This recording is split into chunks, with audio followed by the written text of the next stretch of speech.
আসসালামু আলাইকুম এভরিওয়ান। আচ্ছা, বাংলাদেশ হারার পেছনে দোষটা কি বাংলাদেশ ক্রিকেটের নাকি আমরা সমর্থকদের?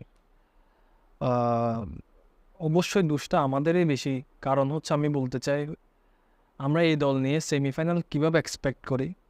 I don't know. মানে আমরা কি কোন লজিকে বা কোন যুক্তিতে এমন একটা থার্ড ক্লাস টিমকে, এই টিমের নাই ব্যালেন্স নাই কি কিছুই নেই, এক বোলিং লাইন আপ ছাড়া।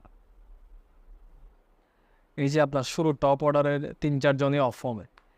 বাংলাদেশ অবশ্যই একটা অস্কার পাওয়ার দাবি রাখে অফ ফর্মে প্লেয়ারদের নিয়ে একাদশ গঠন করার জন্য। শুরুতেই স্যার লিটন কুমার দাস অনেক দিন ধরে অফ ফর্মে, সৌম্য সরকার আরেক লর্ড। আমি জানি না ও সারা বছর কোনো পরিকল্পনায় থাকে না, হঠাৎ করে বিশ্বকাপের আগে হুট করে এসে দলে ঢুকে যায় কোন যুক্তিতে? সাকিব আল হাসান শান্ত, ব্যাটিং লাইনটা পুরা থার্ড ক্লাস একটা অবস্থা।